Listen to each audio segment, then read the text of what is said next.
Good morning, sixth class. Welcome to the English class. So, students, as you all know that we have already started chapter verbs. So, you have to open page number 233 of your English grammar book, that is compact. So, the topic is finite and non-finite verbs. मैंने उस दिन आपको बताया था about the forms of verb, तो उसमें finite infinite था. सो finite and infinite में क्या डिफरेंस है? फिनाइट होता है, finite verbs form are those verbs that show tense, जिसमें टेंस शो होता है. किसी भी पर्सन और नंबर के बारे में बात की गई है, जैसे कि आई गो, शी वेंट, लाइक दिस. कोई भी टेंस, कोई भी पर्सन और किसी भी नंबर की बात की गई है तो वो होता है फिनाइट वर्ब. जैसे कि they were looking at the family photos, वो फैमिली फ़ोटोज़ को देख रहे हैं, तो इसमें टेंस भी शो कर रहा है वो. And non finite verbs are the verbs that do not show tense, जिसमें टेंस पर्सन और नंबर को शो नहीं करते हैं. Only infinite forms with and without to, जैसे कि कोई भी इनफिनाइट टर्म है, जैसे कि विद या विदाउट के बिना, जैसे कि टू गो, उसमें ing ऐड हो जाता है या फिर ed ऐड हो जाता है विद द ऑक्सिलरी वर्ब्स, जैसे कि गोइंग, गो का क्या हो जाएगा, गोइंग हो जाएगा और गोन हो जाएगा. तो आपको मेन यही याद रखना, रिमेंबर करना है that non finite are the verbs जिसमें टेंस, पर्सन और नंबर शो नहीं किए गए. वहाँ पर जनरली आपको इन्फिनिट फॉर्म दी गई है जिसमें you will going to add ing या फिर ed according to the sentence. Clear?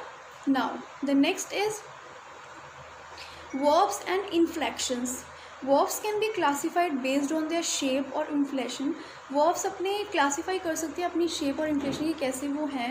how their form are ended changing, जो उसकी ending है वो कैसे change हो रही है. जैसे कि मैंने बोला to cook, तो it's a infinite, तो to cook का हो जाएगा, देखिए यहाँ पे सी, तो यहाँ पे हो जाएगा cook. और सिंपल प्रेजेंट की बात करें, कुक, कुक्स हो जाएगा. पास्ट है तो कुकड हो जाएगा, पास्ट पार्टिसिपल है तो कुकड हो जाएगा, और प्रेजेंट पार्टिसिपल है तो कुकिंग हो जाएगा, ing ऐड हो जाएगा. So like this you will going to read this part. Regular and irregular verbs. अब रेगुलर और इरेगुलर वर्ब्स क्या होती हैं? Regular verbs are the verbs जिसके लास्ट में, आप बेसिकली सिर्फ इतना सा रिमेंबर रखिए, regular verbs are the verb जिसके लास्ट में ed होता है. जिन वर्ब्स के लास्ट में आप ed अटैच कर सकते हो, सबके साथ तो नहीं कर सकते हो ज़बरदस्ती, पर जिसमें हो सकता है टू मेक इट मीनिंगफुल, वो होते हैं रेगुलर वर्ब्स. और irregular verbs are the verbs जिसमें जिसका मीनिंग ही चेंज होता है. जैसे कि मैंने बोला कम, तो कम का केम हो जाएगा, sit, sat, know, knew, like this. तो these are the irregular verbs. So here they can also be easily learned or memorized. All other forms are irregular verbs.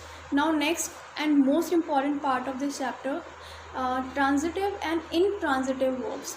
Transitive verbs are the verbs that have an object, जिसका कोई एक object होता है कि जिसके बारे में आप एक्चुअली क्या बात कर रहे हो. An object is the person, वो पर्सन या thing that is affect by the action, जो एक्शन की वजह से इफेक्ट हुआ है, वर्ब के एक्शन की वजह से इफेक्ट हुआ है पर्सन या फिर किसी थिंग पर, that is transitive, that is object, उसे बोलेंगे ट्रांजिटिव सेंटेंस. जैसे कि मैंने बोला माई डॉटर लाइक्स चॉकलेट्स, तो यहाँ पे जो लाइक्स है वो ऑब्जेक्ट है, वो ट्रांजिटिव है. Okay, transitive verb. और जो चॉकलेट है वो अफेक्ट कर रहा है ऑब्जेक्ट को, कि जो वो चॉकलेट है वो लाइक करती है मेरी daughter. Sometimes the transitive verb में have two objects. Transitive verb के भी टू टाइप्स होते हैं, दैट इज़ डायरेक्ट और इनडायरेक्ट ऑब्जेक्ट. डायरेक्ट ऑब्जेक्ट में होता है थिंग समवन डज, जैसे किसी ने कुछ किया या दिया. इनडायरेक्ट में होता है पर्सन हु रिसीव, जिस पर्सन को रिटर्न में मिली है वो चीज़, that is the indirect object.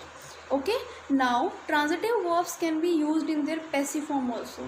Now on the other hand intransitive verbs, अभी तक ट्रांजिटिव समझ आ गया आपको कि जिसका मेन इम्पैक्ट ऑब्जेक्ट पर पड़ता है with the help of the action of the verb. Okay, now intransitive are verbs that do not have an object, जिसका कोई ऑब्जेक्ट नहीं है.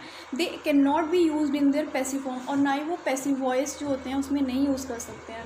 जैसे कि birds fly, so it's not a complete sentence, यहाँ पे ऑब्जेक्ट तो है ही नहीं. Birds fly but it is meaningful कि बर्ड उड़ रहा है. Birds fly, she swims well, I exercise in the morning. So like in this example जो इसमें वर्ब है फ्लाई, बर्ड्स के साथ है बर्ड फ्लाई, तो जैसे मैंने लिखा बर्ड्स फ्लाई। ओके, तो इसमें जो फ्लाई वर्ड है is not followed by an object, इसके साथ कोई ऑब्जेक्ट नहीं है। And this sentence can not B री रिटर्न बाय कन्वर्टिंग, इनको आप पैसिव वॉइस में दोबारा से रिटर्न नहीं कर सकते हो, क्योंकि पैसिव वॉइस में क्या होता है, 2 टाइप्स होते हैं, एक्टिव वॉइस और पैसिव वॉइस। ठीक है, तो उसमें आपको रिवर्स कन्वर्जन करना होता है। Please note that some verbs may be transitive in one sentence, कुछ सेंटेंस ऐसे होते हैं जिसमें 1 ट्रांजिटिव हो सकती है और 1 इनट्रांजिटिव भी हो सकती है in the single sentence, depending upon whether they have an object, कि उसमें कोई ऑब्जेक्ट है या फिर नहीं है। जैसे कि शी रैन फास्ट, वो तेज़ भागती है, तो this is a intransitive for the verb ran, lacks an object और कैन नॉट बी पैसिफाइड, मतलब कि इसको आप दोबारा से रिवर्स एज एक्टिव वॉइस या पैसिव वॉइस नहीं राइट कर सकते हो।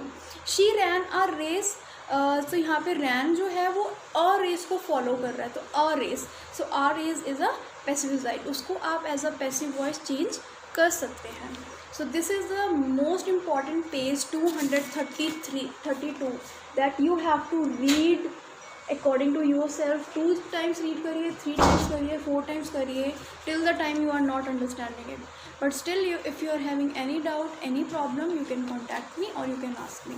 Okay, so the next is exercise part that I just want that you try it yourself कि आपको इसमें क्या करना है, ट्रांजिटिव और इंट्रांजिटिव सेंटेंस फाइंड करना है और आई या फिर टी राइट करना है। फर्स्ट सेंटेंस में आपको फिनाइट वर्ब और इनफिनाइट वर्ब सर्च करनी है according to the question, you will going to do it.